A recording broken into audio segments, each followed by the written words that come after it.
मेरा नाम मंजू है। मैं सरकारी विद्यालय में अध्यापिका हूँ और सिरसपुर गांव में मेरी वर्मी कंपोस्ट की यूनिट भी है। आपने कैसे इसकी शुरुआत करी, कैसे आपने सोचा कि मेरे को वर्मी कंपोस्ट बिजनेस ही करना है?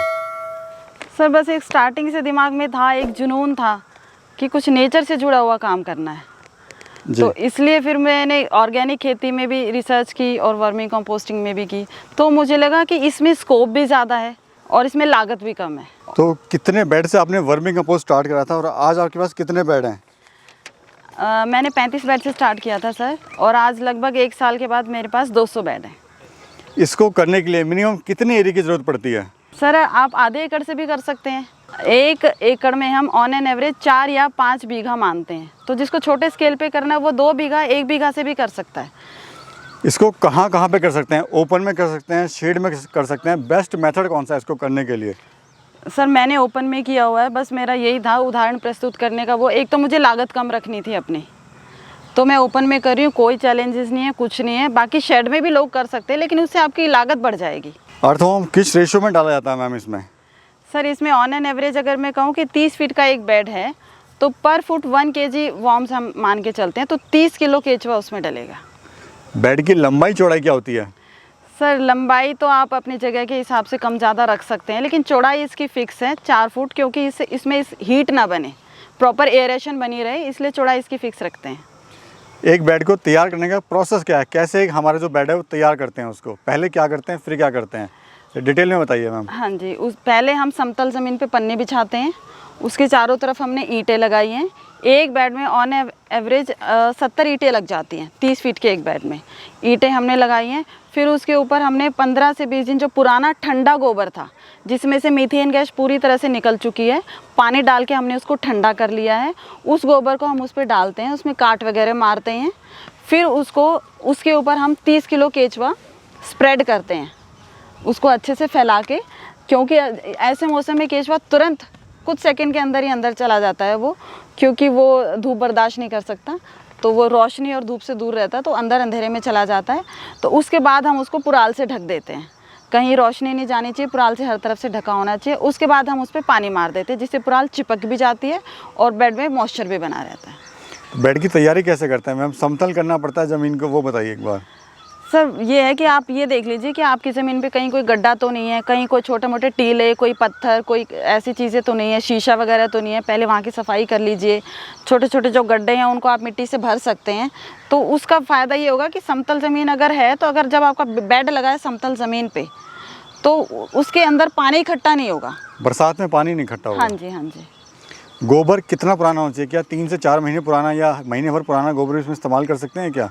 नहीं सर, 3 से 4 महीने पुराना तो पूरी तरह से वो डिकम्पोज हो चुका है, तो उसको तो केचुआ खाएगा नहीं, और बिल्कुल फ्रेश को भी नहीं खाएगा, क्योंकि उसमें मीथेन गैस और भी कई सारी जहरीली गैसें होती। गर्म गोबर होता है, उसमें केचुआ मर जाएगा, उसमें तुरंत वो ऊपर आ जाता है, तो नहीं खाता है। तो 15 से 20 दिन पुराना जो कुछ हद तक डिकम्पोज हो चुका होता है, तो यूँ कह सकते हैं कि वो जो गोबर है वो केचुओं के लिए राजमा चावल के बराबर है, वो बड़ा खुश होकर खाते हैं। दूसरा, हम कैसे पहचानें कि गोबर अब आपका तैयार है अर्थवॉर्म डालने के लिए? सर जो बिल्कुल फ्रेश गोबर है वो तो ग्रीन कलर का, येलो कलर का होता है। हाथ लगा के भी देखेंगे तो बहुत गर्म होता है, वो गैसें उसमें से निकल रही होती है। और जो बहुत ज़्यादा पुराना है, महीना 2 महीना पुराना, वो बिल्कुल काला हो चुका होता है। लेकिन जो ये 15 से 20 दिन पुराना है, ये थोड़ी सी काली माली वो होता है, ठंडा होता है गोबर। और इस गोबर को हम यूज़ करते हैं बेड बनाने के लिए। मुनाफा कितना हो जाता है मैम आपको इससे? सर अगर मैं अपनी लागत का देखूं तो पर केजी के हिसाब से अगर मैं बताऊं तो 2.5 से पौने 3 रुपये पर केजी के हिसाब से मेरी लागत आती है। और मुनाफा आप अंदाज़ा लगा लीजिए कि 6 रुपये पर केजी के हिसाब से होलसेल में मेरे यहाँ से जाता है। अगर किसी के यहाँ पे खारा पानी है तो वो क्या इसको कर सकता है? अगर कर सकता है तो कैसे उसकी पहचान करे कि वो कर सकता है इसको? सर खारे पानी का तो ये पैमाना है कि अगर उस पानी को हमारे पशु नहीं पी सकते और हम नहीं पी सकते, तो ये केचुआ भी नहीं उसमें ज़िंदा रहेगा। तो लेकिन अगर थोड़ा बहुत क्वांटिटी, मतलब थोड़ा बहुत उसमें खारापन है, हम पी पा रहे हैं, हमारे पशु पी पा रहे हैं, तो फिर वहाँ पर आराम से आपकी साइट लग सकती है वर्मी कंपोस्टिंग की। कोई अगर इसको काम को स्टार्ट करना चाहता है तो मिनिमम कितने बेड से इसको स्टार्ट करना चाहिए और क्या खर्चा आएगा? कमर्शियल लेवल पे आप करना चाहते हैं तो कम से कम 30-35 बेड से आपको स्टार्ट करना चाहिए, तभी आपको एकदम से ग्रोथ दिखेगी, क्योंकि इसकी किलो 2 किलो में इसकी डिमांड नहीं आती। मेरे यहाँ से जो है खाद वो टनों के हिसाब से जाती है, तो 19 टन का एक ट्रक जाता है। तो आप खुद ही अंदाज़ा लगा लिए, जब तक इतनी आपकी प्रोडक्शन नहीं होगी तो आप कैसे डिमांड पूरी कर पाओगे। मार्केटिंग कहाँ कहाँ करते हैं, कैसे आप अपने माल बेचते हैं, कैसे आपने अपने मार्केट बनाई और किस रेट का आप सेल करते हैं माल? सर मार्केटिंग का ये है कि 6 रुपये में लूज़ यहाँ से ले जाते हैं, बाकी जो नर्सरी वाले हैं उनको थोड़ी सी अच्छी पैकिंग चाहिए होती है, तो उस हिसाब से हमने 1 किलो से लेके 50 किलो तक की हमारे यहाँ पे पैकिंग है, तो वो पैकेजिंग का उसमें ऐड ऑन हो जाता है।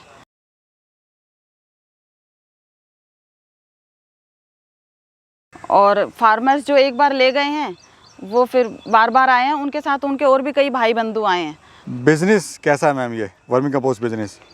सर ज़मीन से जुड़ा हुआ काम है, दिल को तसल्ली देने वाला काम है। और मैं ये कहती हूँ अगर आप बिज़नेस पॉइंट ऑफ व्यू से देखें तो पिछले दिनों जो भी दौर गुजरा है हमारा कोरोना वायरस के चक्कर में, लोग घरों में बंद रहे हैं, लोगों के चले चलाए बिज़नेस ठप हो गए हैं, नौकरियाँ छूट गई हैं, लोगों ने आत्महत्याएँ तक की हैं, जितना भी हमने न्यूज़ में पढ़ा है सुना है। तो मैंने देखा कि इस बिज़नेस पे कोई आँच नहीं आई, बल्कि इसमें उछाल ही आया है।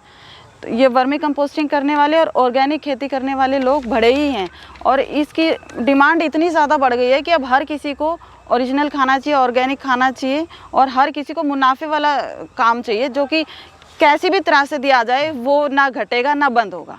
तो ये वैसा ही काम है। समस्याएं आपको क्या क्या आई मैम स्टार्टिंग में इसमें? समस्याएं तो सबसे पहले तो मुझे ज़मीन ढूंढने में समस्या आई जी।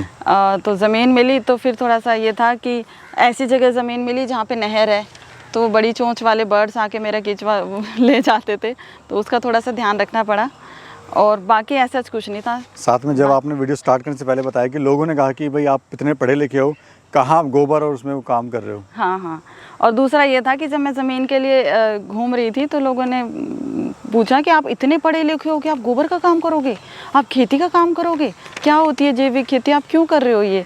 तो मतलब लोगों ने एक तरीके से मजाक भी बनाया इस चीज़ का, लेकिन मुझे ये काम करना था, तो इसको मैंने चैलेंज की तरह नहीं, एक अपॉर्चुनिटी की तरह लिया था कि नहीं, मुझे ये काम करना है और इन्हीं लोगों के सामने उदाहरण प्रस्तुत करना है कि देखो जी, पढ़े लिखे होके ऐसा काम हो सकता है और बहुत अच्छे से हो सकता है। फ्यूचर प्लान क्या है अभी आपका मैम? फ्यूचर प्लान्स तो यही है सर, ज़्यादा से ज़्यादा लोगों को इस काम के लिए मुझे जागरूक बनाना है कि ये काम कीजिए, बहुत प्रॉफिटेबल है और कभी ना ख़त्म होने वाला ये काम है, इसकी डिमांड बहुत है, और आगे अगर मेरी कोशिश यही रहेगी कि मैं अपना थोड़ा यूनिट भी बढ़ाऊँ। ट्रेनिंग आपने ली थी मैम कहीं से? नहीं सर, मैंने इसकी कोई फॉर्मल ट्रेनिंग नहीं ली थी। क्या ट्रेनिंग की आवश्यकता होती है इसमें? नहीं, इसमें कोई ट्रेनिंग की आवश्यकता नहीं है, कोई रॉकेट साइंस नहीं है, कोई हार्ड एंड फास्ट इसमें टेक्निक नहीं है। आप आराम से देख के आराम से सीख सकते हैं और बहुत कॉन्फिडेंटली अपना काम कर सकते हैं। धन्यवाद मैम। धन्यवाद सर।